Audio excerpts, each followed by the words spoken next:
human behavior flows from two main sources: desire, emotion, knowledge. Knowledge is the treasure of a wise man. But beware of false knowledge, for it is dangerous, or so to ignorance. Forget all you know, think you know, then power and enforce decrees. Inward, where the deepest rivers flow, find the currents of eternity. And as always, welcome to my maker.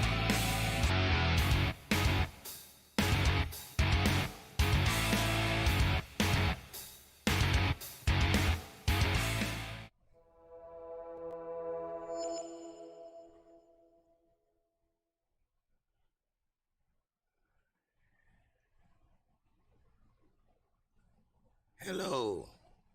Welcome. This is Jake Johnson. It's Untethered. What's happening, everybody? Glad to be here. It's a fabulous Friday. It's Phukett Friday. We're celebrating small towns and small Asian countries. Thailand, to be exact. Took me a minute to remember what that was. Hang on a minute. I gotta fix something real quick. Driving me crazy. The old speckled shirt.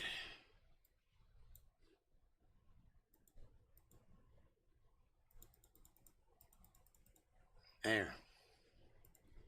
That's better. Not quite as speckly. Never can tell about a feller with a speckly shirt.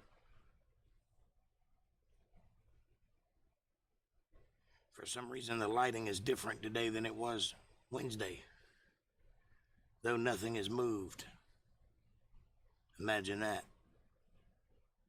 We're here in this lovely autumn forest, somewhere off the coast of North Carolina, or wherever those kind of trees grow.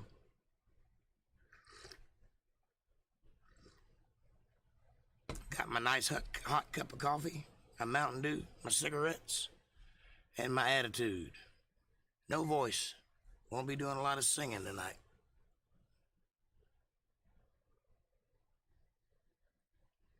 I'm getting messages. Okay, that's weird. Facebook kicked me out and then let me right back in. I guess they didn't like the fact that I was posting my show there. Oh, wait a minute. That's the one.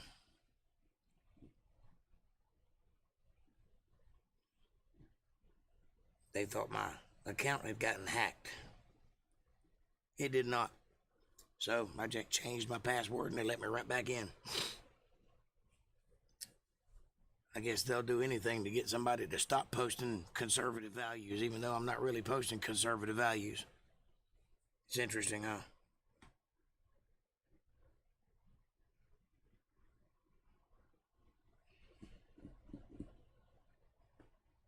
I'll do that later. Not interested. I don't need any messages anyway. How are you? How are things going? I got a couple of you here so far. Let's see who all's here now. Just one. Just one. No need to get crazy just yet.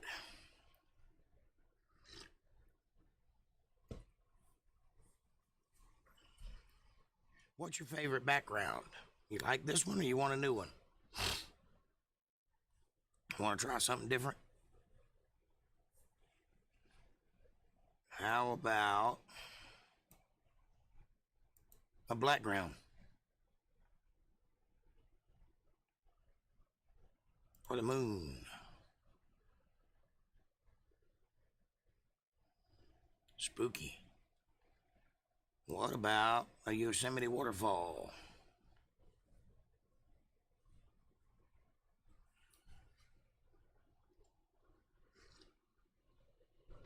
I like the Yosemite waterfall. It's pretty nice.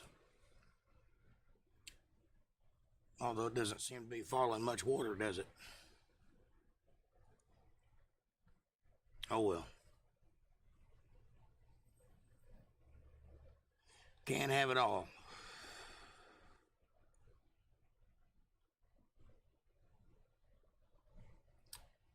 Could be that it's just not the right season for water. Fall off the Yosemite waterfall there. You know how many people climb that thing every year? It's amazing. Why would anybody want to do that? The things that men do, and women, that life isn't exciting enough. Hey, I got an idea. Let's shear the face of a cliff. Risk life and limb just to get to the top, and then we got to come back down. Notice that they never show you going back down. They only show you going up. I always wondered why. Maybe a helicopter picks them up at the top, or maybe they parachute down, who knows.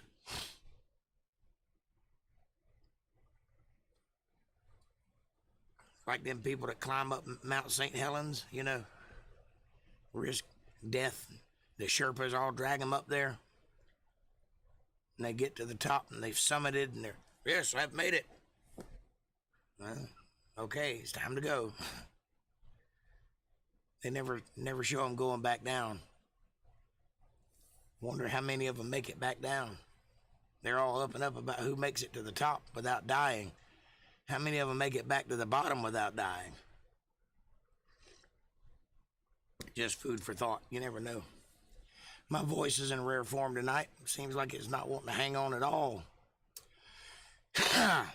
Come on, voice. Throat don't fail me now. That's what she said.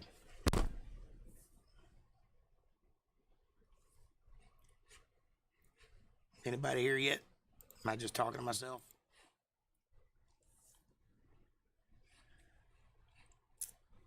That's all right. I talk to myself quite often. I'm used to it. Sometimes I'm cranky and don't want to talk back, though.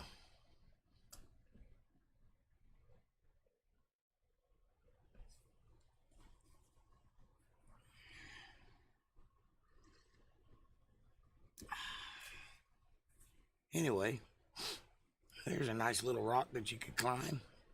I say, just take some pictures of me with a background of the top of Mount St. Helens, and I'll tell everybody I climbed it. Save myself the trouble and the money and the risk of death, and get the same results either way. You know, because when you get up there, all you're going to do is take a picture of yourself and then go home. You had to fly all the way to that place, climb the mountain, hire the Sherpas, risk your life. You get to the top, and then you take a picture. There's a waterfall. And then you go home and drag all the Sherpas back down to the bottom.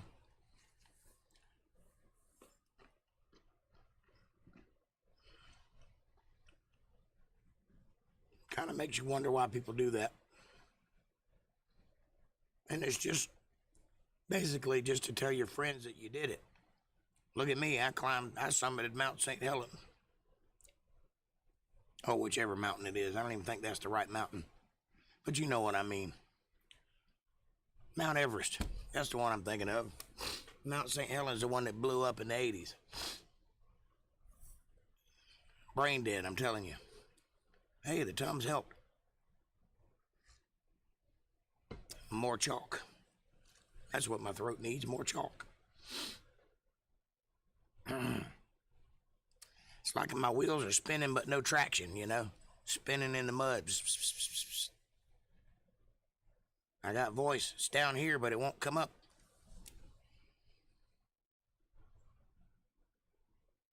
Yeah, that's better.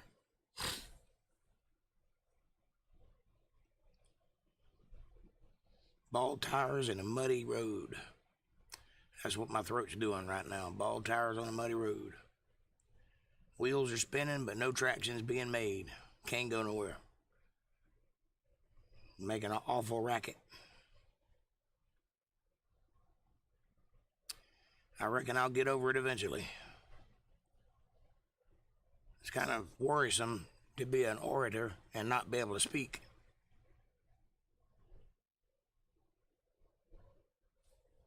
I keep telling myself, well, it'll be better tomorrow. I can almost talk now, or I might have a good day and, all right, we're getting over it. Then tomorrow I can't talk. I think what the problem is, and I haven't had this checked out by a doctor yet, but I think I have polyps on my vocal cords from singing all those years and smoking and drinking and all that going with it. I think that's the issue. I've done everything I can do to medicate it and treat it. The only thing I haven't done is the prednisone that I did last time I lost my voice, and that worked. But I have a doctor's appointment in a week or so, and I'm going to ask for some then.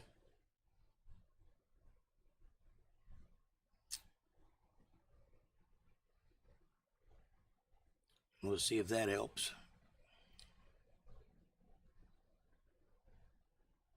I'm not very happy about it, if that makes you feel any better. You keep showing up to my podcast, and I keep sounding like a crackhead duck. Can't sing, can barely talk. Just trying to come up with something to talk about.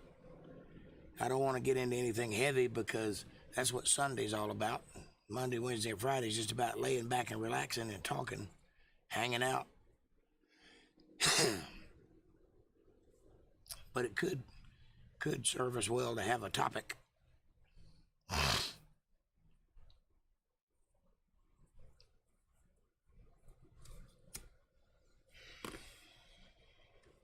Either way, at some point, I will get my voice back in one fashion or another. And this will all be over with, and it'll be a bad memory in the past. You remember that time when Jake couldn't talk? Yeah, I wish we'd get back to that time, and it won't shut up.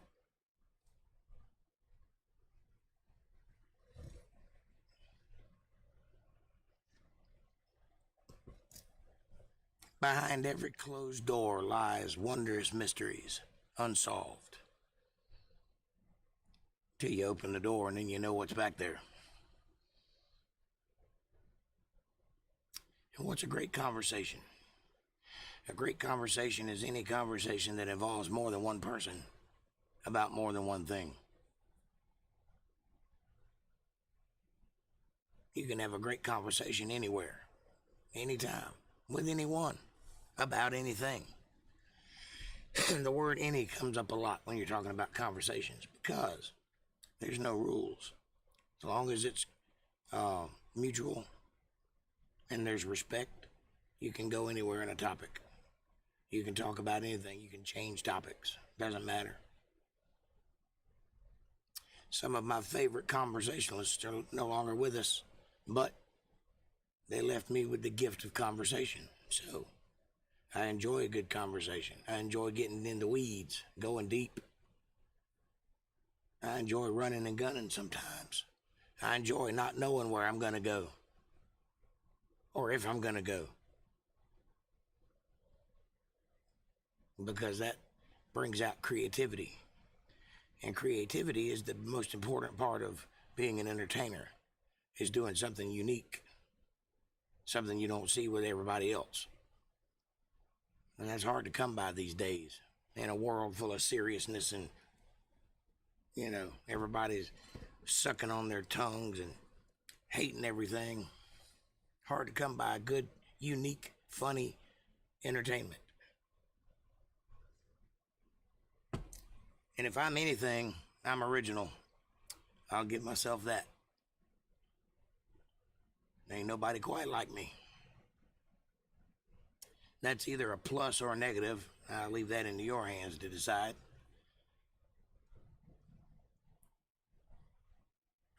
But it's definitely unique.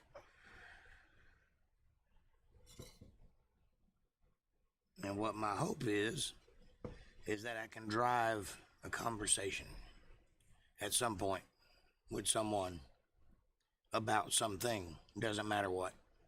Doesn't matter who. It just matters that we're talking. We're not fighting. The whole world is fighting right now, and we need more talking. So I encourage you to go out and talk to somebody peacefully. Hell, get in an argument, that's fine, but do it peacefully. And whatever you do, stay away from topics that you know will cause people to start rioting. Because there's too much of that all over the world right now.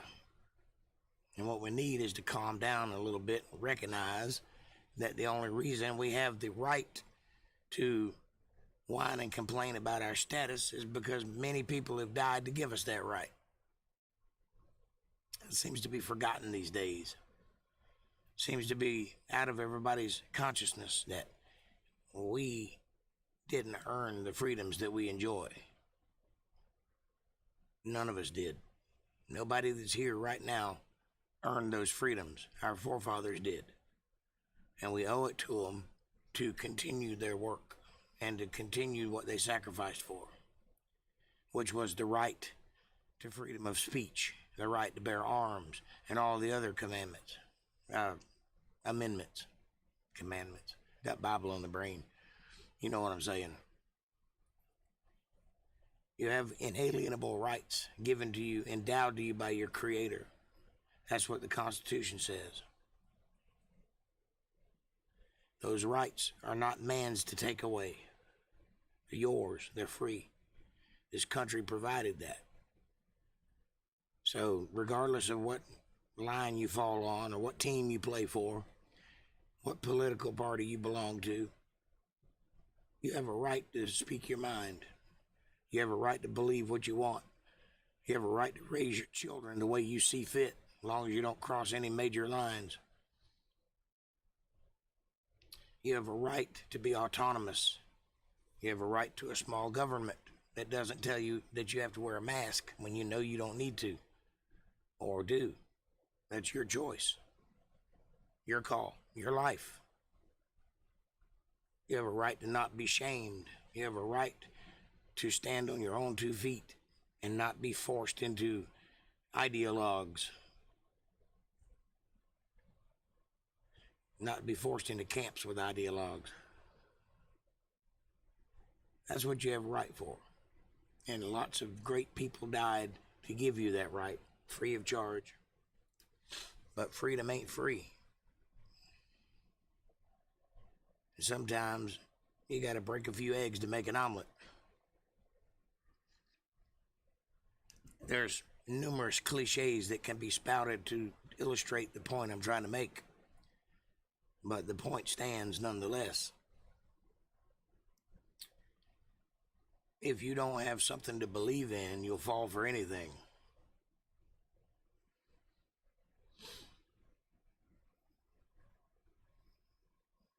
Two plus two equals 4. I don't know what I'm talking about. You get the point.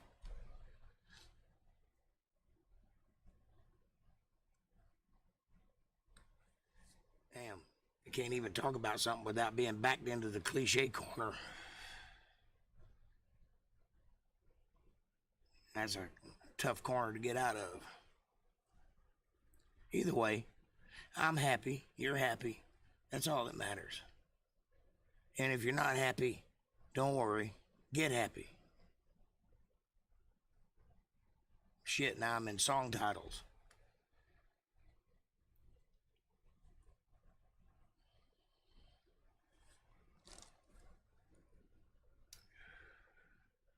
Come on, everybody, get happy. Wash all your cares away.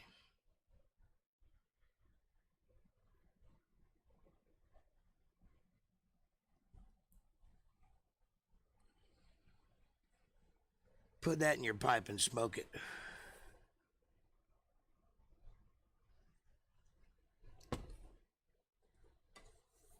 A bird in the hand is worth 2 in the bush. And what goes up must come down. 2 wrongs don't make a right. You get what I'm saying? Or do you? Has he lost his mind? He could very well have. He lost his voice, but he didn't lose his mind. But in this day, everybody has a voice, and that's part of the problem. Maybe me losing mine is another one of those cliches. Hey, there's too many people talking already. There's too much racket. Too many people to listen to. Too many points being made. Too many wrongs being righted and rights being wronged. I don't want nothing to do with any of it. I just want to talk to my buddies and read the Bible. Play some music. Have a good time. Make somebody forget about their troubles for a couple days, a couple hours. Remind them that they're still people.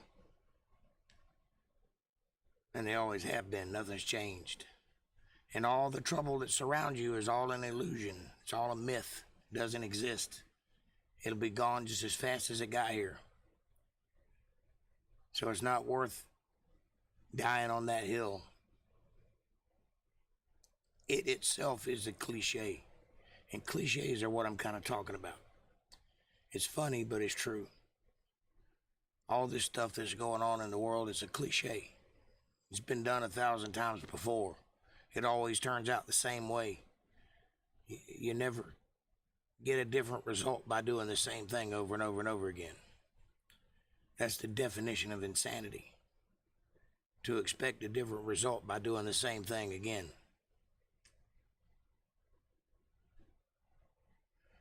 A wise man once said, "I didn't fail, I just discovered another way that doesn't work." But the trick is, as long as he keeps trying, he hasn't failed.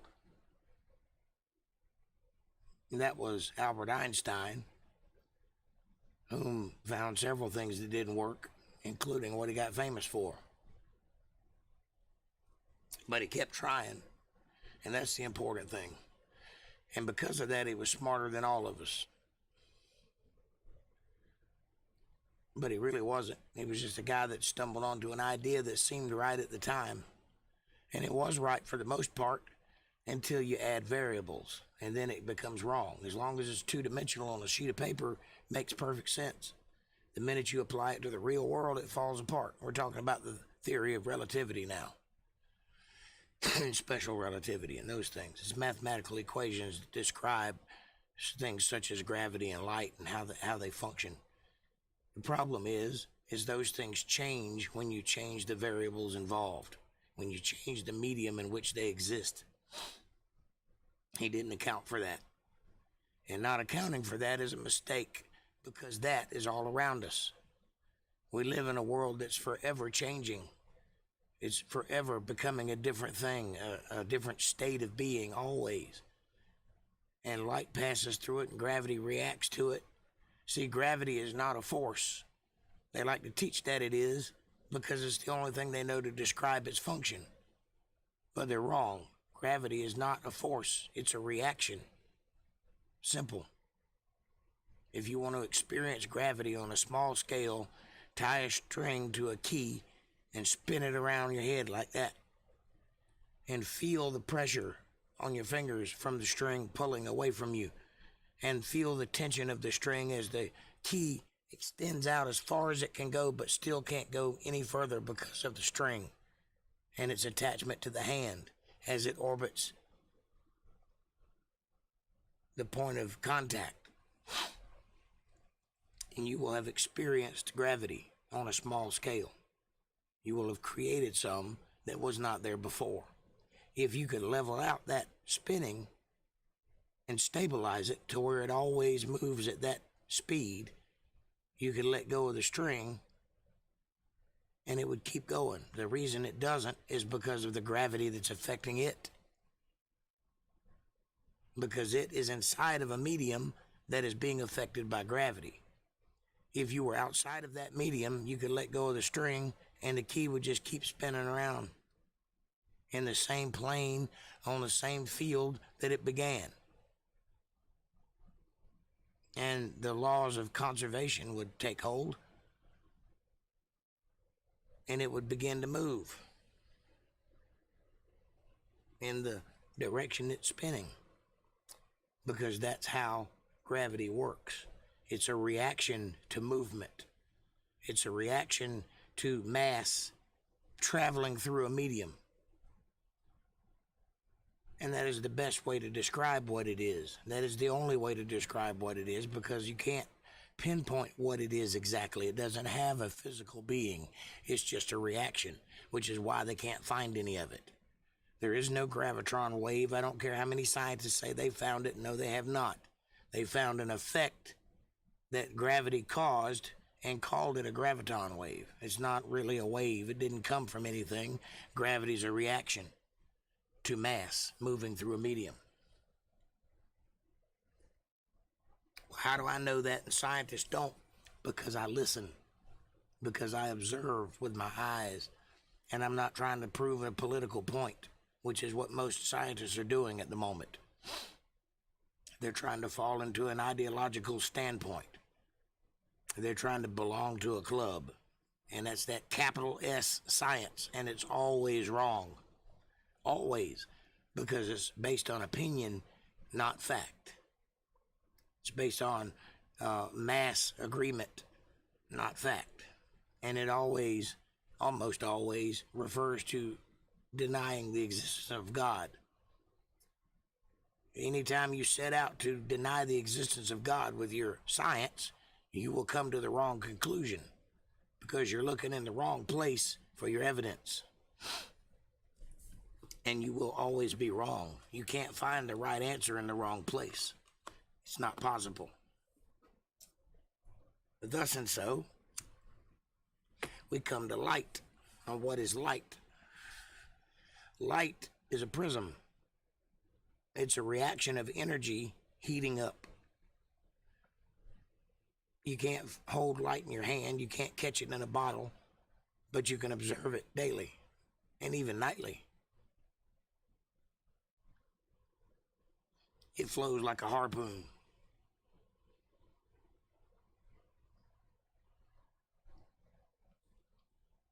That's one for me. Light is a reaction to the medium it's in. It's a wave and it's a particle, depending on what it's doing. It's both, which is why they can't nail it down. It changes its nature based on what it's doing. And it changes its speed and direction based on what it's going through. If you want to experience this, take a glass, fill it up with water, and stick a pencil in it, and then lean down and look into the glass, and you'll see that the pencil looks broken. Well, the reason it looks broken is because light refracts, and when it hits the water, it changes speed. Therefore, it changes the effect of the light that comes off of the object that affects your eyes and makes it look broken. It's not broken, it's one thing, but it's an optical illusion based on light. Well, water is denser than air, which is why that occurs. It takes light longer to go through it. Well, space is also a medium, and it has many different constitutions throughout. It's thicker in some places and thinner in other places, and it has mass in some places and no mass in other places, and dumb mass in other places. So light will change depending on what it's going through. Therefore, you cannot use an equation to describe it, because it will change as soon as you try to nail it down. Scientists like to call this a mystery because when they look at it, it changes its properties. So they say that it is one thing until they look at it, and then it becomes another thing. They do this with atoms and all kinds of things. Well, that's not true. Looking at it doesn't change it. But the instrument that you use to look at it with might, because it's a different medium. It causes the light to react to it, or the energy to react to it in a different way, which is why it appears to change when you observe it. But your observation of it is irrelevant. It'd do the same thing if you weren't looking at it. That's the problem with the science. It's one-sided, and it's usually self-centered.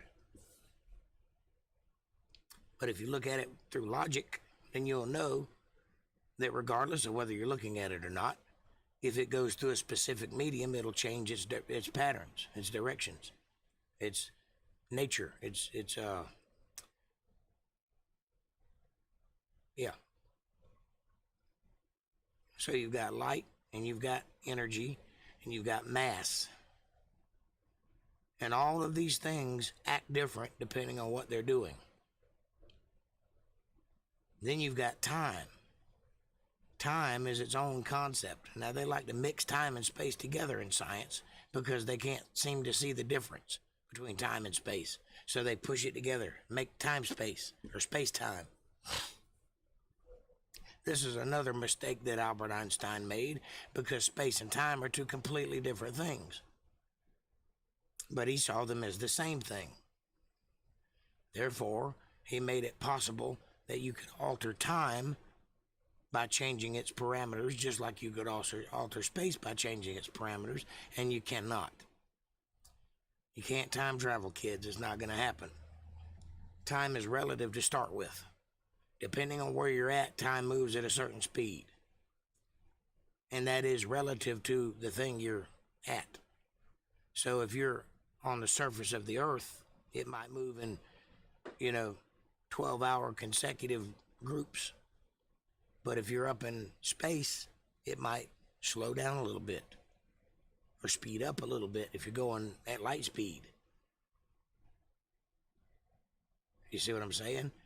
It depends on what you're doing as to how time is irrelevant to you. And it is compared to the relevance of the universe in which you exist. There is a place where that doesn't happen, and that's outside of the universe. That would be where God is. Outside of this whole thing that we call the world, time is irrelevant. Inside of it, time is relative to it. Depending on where you're at in it and at what speed you're traveling, it will affect you in different ways.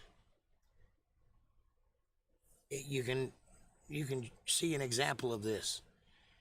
If you remove all of the clocks and windows from your home, cover up all your windows and take all the clocks out, turn the TV off, and just exist for a month, that will be the longest month you've ever lived. If all you do is just read books and talk to yourself and, make no contact with the outside world, just be by yourself, you will live a very long month. It will seem to never end. Days and nights will run together. It will be unbelievably intolerable because you have no concept of time. You don't know if it's day or night. You don't know what time of the day or night it is. Your circadian rhythms will get off. You'll stop sleeping regularly. You'll start waking up at weird times or not at all. I mean, you might sleep for 10 minutes and wake up and think that you slept the night long, and you will have no concept of that. It'll mess up. And once you regain an idea of what time is, your circadian rhythms will be completely off, and you won't be able to function for a while until you train yourself back to the day and night paradigm. Now, you can live paycheck to paycheck. Look at your calendar every 5 minutes. Look at the clock. Make sure it's 3 o'clock yet or 5 o'clock yet. And time will just fly by. Every time you look ahead to a time and wait for that time to get here and build your life around that action, that function, time will just slip by so fast. But if you want it to slow down, get rid of looking at time. Get rid of everything that reminds you of time.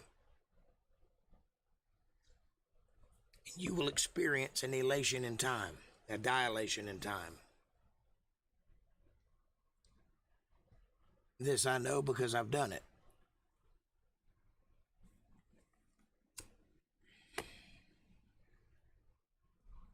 Boy, you guys are real talkative tonight, eh? Still only one person watching. Must be a bad Friday for the live stream.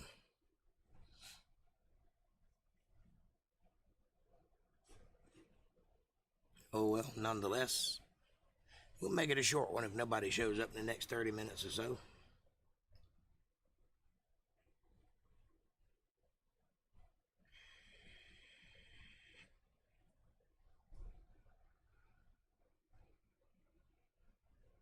So, you find yourself in a universe surrounded by matter and time and light, energy, and you wonder, what's it all for?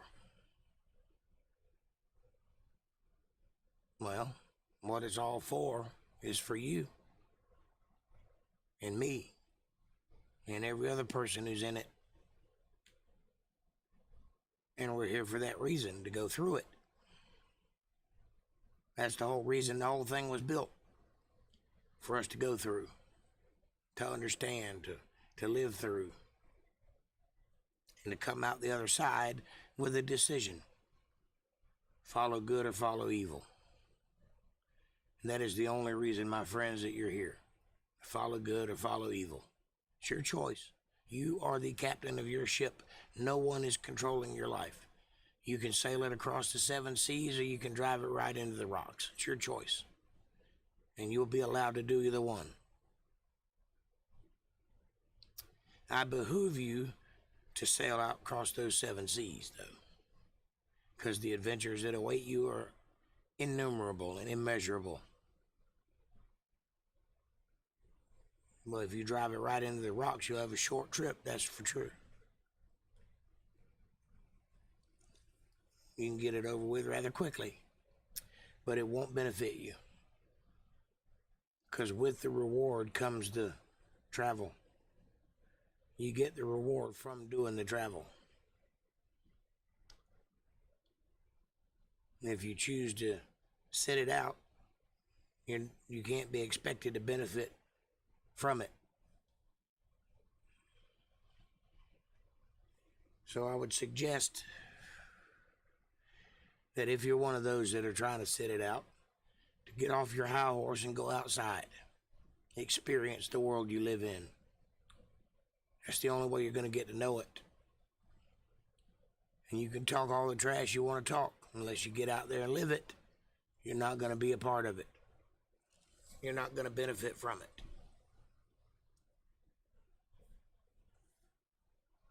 Take that from a man who knows.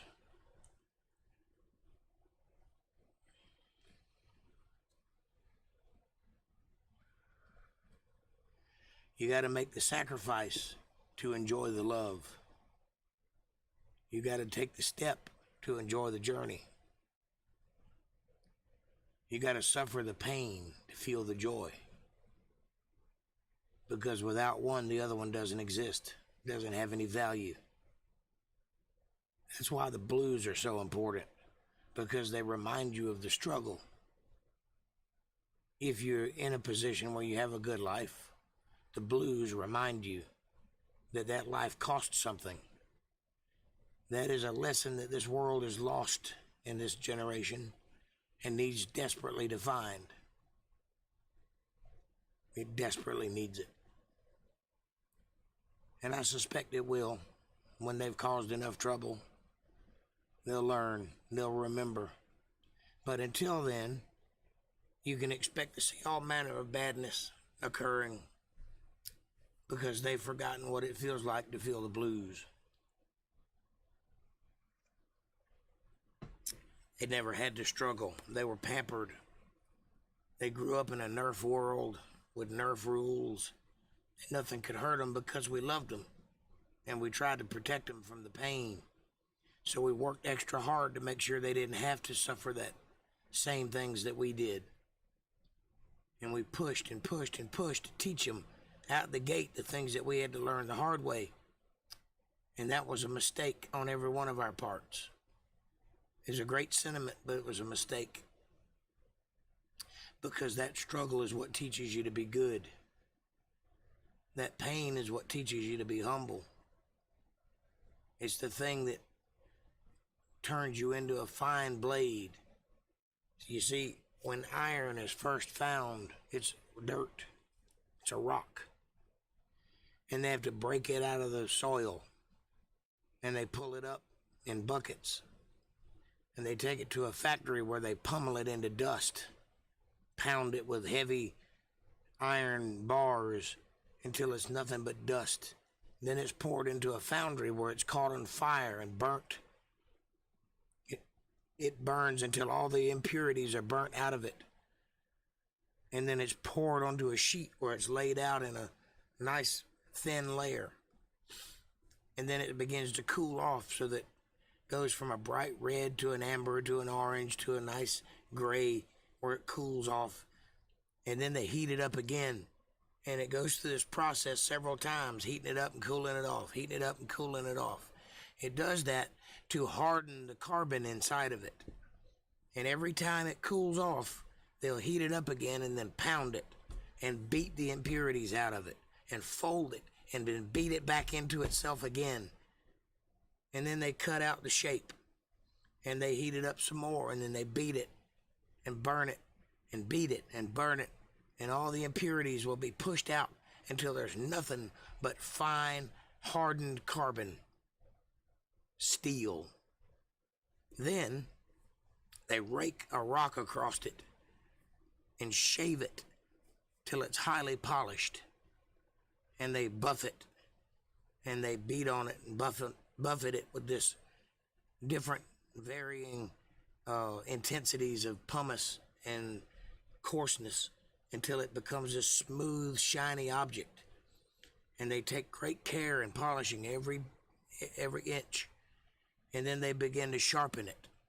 And they just go on for days, dragging the rock across it to sharpen it. It's fine, hard steel edge until it is razor sharp, razor thin. And you could drop a hair on it and split a hair. And then they put the hilt on it, and then they engrave it. And they take great care in engraving the finest art across the blade. And when they present it, it is a highly polished artifact of great importance that has been burnt and purified and beaten, taken from the earth, and turned into a fine, rare knife of great sharpness. And it's a beautiful thing to behold. But if you think about the journey it took from iron ore to beautiful blade, then you understand that beauty only comes from the purifying, from the beating and the burning and the folding and the twisting and the pushing out of the impurities and the hardening of the carbon within. And you are, my friends, a carbon-based life form. You are 90% carbon, among other things. You must understand that the only way to reach enlightenment is to be pummeled and purified and burned. And it's through that strife and struggle that you become pure, that you become enlightened, that you become highly polished carbon steel with a direction. This is a weapon of war. It's a weapon of self-defense. It has a purpose now. It is a tool now. Before, it was just dirt, which is what you were before. And it's what you'll be again. But you can be polished into a sharp instrument of purpose. You just have to go through the beatings and the burnings and the folding and the twisting and the purifying. That's a metaphor for life right there.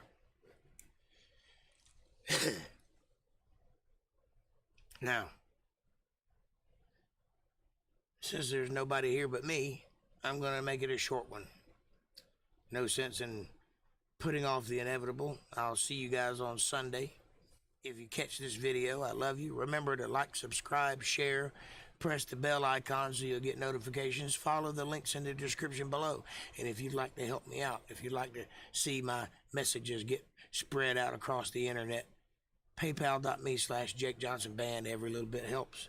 Thank you and have a good night.